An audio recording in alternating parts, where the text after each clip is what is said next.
Ce livre, aujourd'hui, Ismaël Aboudou, il représente quoi? Qu'est-ce que vous avez mis comme message pour ceux qui vont le lire? Ceci est un ouvrage sur mon parcours de danseur qui est né à l'île de la Réunion. L'histoire de ce bouquin débute dans les années 70, dans ce petit département dans l'océan Indien. Et j'ai eu l'opportunité de devenir chorégraphe et aussi réussi à bâtir un centre culturel pluridisciplinaire qui existe depuis plus de 35 ans. Dans cet ouvrage, il retrace aussi mon parcours professionnel artistique afin de faire savoir à mes descendants et aussi les danseurs passionnés, tout le monde, le milieu d'où je viens. À savoir, c'est un milieu qui n'est pas du tout accessible à un jeune danseur noir qui arrive de l'île de la Réunion, pour pas dire de l'autre côté de l'Afrique. Et je voulais à travers ce bouquin aussi parler aussi de mon parcours.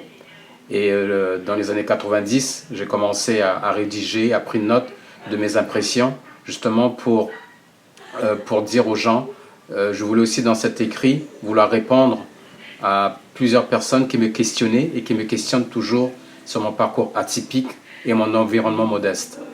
On va faire un petit portrait d'Ismaël Aboudou. Vous êtes né en quelle année? Je suis né en 1961, Vous êtes né où? à Saint-Denis, l'île de la Réunion, rue des Limites. Quelles ont été vos études? Les études, je suis arrivé jusqu'à Master 1. Vous destinez à quel métier au moment des études? Au moment des études, mes parents voulaient que je devienne un électricien, mais voilà, l'art m'a rattrapé. À quel moment la danse est rentrée dans votre vie? Quand j'avais 15 ans, c'est là que ça a commencé. Ça a commencé par quelle danse?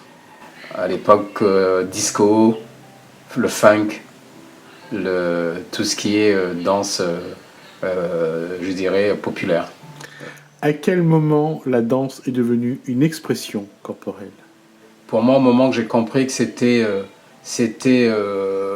quelque chose qui me rendait bien, et c'est là que j'ai compris que la danse est rentrée en moi et que j'ai pu voir à travers mon image même, hein, que j'étais à l'aise, j'étais libre dans mes expressions chorégraphiques, corporelles, et c'est là que j'ai compris que la danse était quelque chose de bénéfique pour moi et pour les autres personnes plus tard, vraiment bien plus tard. Avec nos racines africaines, nos racines asiatiques, la danse est une expression d'abord de notre vie, j'allais dire de nos souffrances aussi. Aujourd'hui, est-ce que, à travers le Maloya, parce que le Maloya est sans doute la danse qui l'exprime le mieux, comment la danse exprime, j'allais dire, l'identité rayonnaise? La danse, comme moi, comme j'arrête pas de le dire, c'est que quand on regarde euh, le Maloya, vous parlez de Maloya, le Maloya, on sait d'où ça vient, et c'est pour cela l'expression pour moi, partir de la terre, pour ramener au grand public, au grand jour, je me suis enraciné de cette danse qui vient de la terre. Et donc, comme j'expliquais, c'est qu'aujourd'hui, la musique Maloya est en train de prendre. En général, quand ça marche toujours à pair. C'est que quand il y a la musique Maloya, il doit aussi la danse qui doit suivre. Je pense que la danse a une grande place à travers cette musique aujourd'hui. Il faut savoir aussi que quand je parle de valeurs traditionnelles, pour moi, le Maloya parle aussi de valeurs traditionnelles. Ça veut dire l'écoute des parents, l'écoute des enseignants, l'écoute de l'aîné. Et surtout, le valeur traditionnelle, c'est ça aussi qui rentre en jeu dans cette danse et dans cette musique qui demande justement à trouver un chemin pour qu'on puisse nous faire connaître dans l'international. C'est vrai que ça reste encore, pour moi, ça reste encore un petit peu très régional et national. Ça peut encore aller plus loin, mais il faut que la danse à côté prenne possession de cette musique Maloya. On parle de racines, on parle bien sûr des arbres, on parle également de ce qu'on peut voir, par exemple, comme danse au Sénégal, qui ressemble un petit peu au Maloya, les racines africaines. C'est ça qui manque aujourd'hui à La Réunion pour construire une vraie identité. C'est que, de par le fait que le peuplement est lié à un certain nombre d'apports à La Réunion, que ce soit de la Chine, de l'Asie, de l'Inde, que ce soit d'Afrique, C'est ça qui nous manque, c'est d'avoir des racines plus solides, des racines plus communes aussi. Bien sûr, comme vous parlez de l'Afrique, par exemple, quand on est au Sénégal, il y a le sabar. En Guinée, vous avez la danse de Guinée. Et en Côte d'Ivoire, vous avez plusieurs danses. Quand vous regardez dans le Brésil, vous avez tout ce qui est le rythme Kodamblé, Orisha, Yamaya, Yemeja, la danse de la mer, Shango. Et puis quand on regarde aussi en Haïti, tout ça, c'est une danse qui arrive de leur culture. Et je pense qu'aujourd'hui, ce qui manque à notre île de la Réunion, c'est vraiment de prendre quelque chose qu'on connaît déjà, c'est le Maloya, qu'on travaille davantage là-dessus pour ne pas perdre justement ses racines et son identité. À savoir aussi, il y a des apports aussi extérieurs qui viennent en jeu, parce que bon, c'est clair qu'on est dans un monde qui est ouvert, on est dans un monde international, il faut prendre aussi les apports de l'extérieur. Aujourd'hui, on ne veut pas justement lisser notre expression à travers des danses qui viennent d'ailleurs, que nous-mêmes, on ne connaît pas. Donc aujourd'hui, moi, j'estime encore une fois, quand on regarde la danse noire, que ce soit la danse jazz, la danse des claquettes, le charleston, le blues, tout ça, ce sont des danses qui nous font rappeler le Maloya. Donc on a quelque chose de très très fort ici. Il faut juste utiliser aujourd'hui, mon expression, c'est l'expression de la danse de la terre, la danse qui arrive de l'esclavage, de la colonisation, de la départementalisation, tout ça, pour moi, ça me parle, la danse noire. Donc aujourd'hui, j'exerce mon expression, c'est le jazz, les claquettes, le charleston, tout ce qui a un rapport avec notre racine.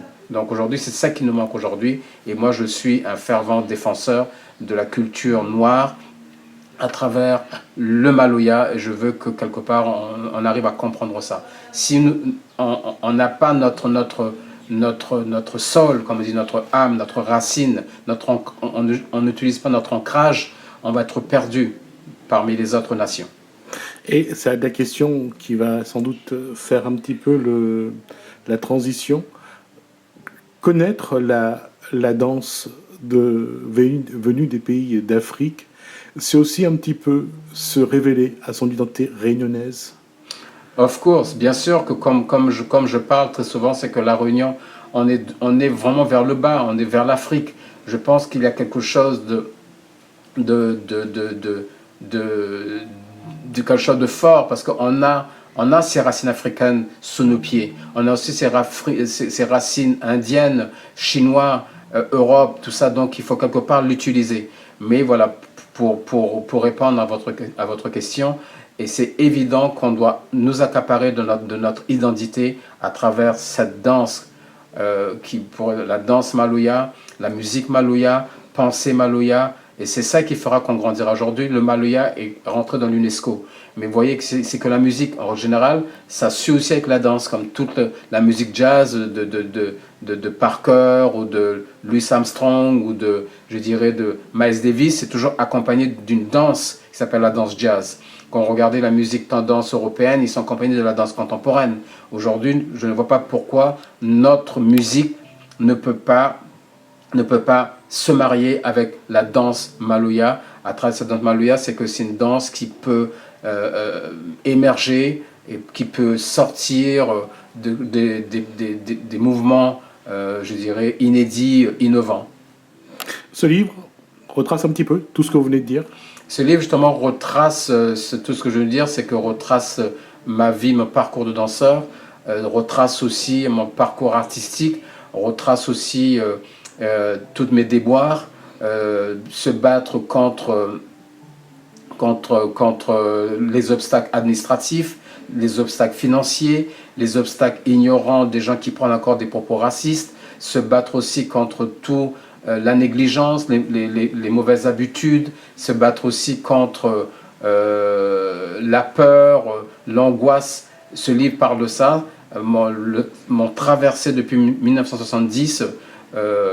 Voilà, cette histoire démarre, comme je vous ai dit au départ, dans les années 70 jusqu'à dans les années 90, pour expliquer ce parcours qui n'était pas quelque chose de simple. Ce n'est pas une conte de fées, c'est une réalité. Et dans ce livre, vous allez retrouver tout ce moment passé à l'étranger, voilà, des heures de travail, comme dit l'autre, le génie, il a 10% pour lui et 90% sur le travail. Repeat, répéter, répéter, répéter. C'est ça qu'on fait dans la danse et c'est ça aussi qui forge aussi un homme à travers cette expression danser.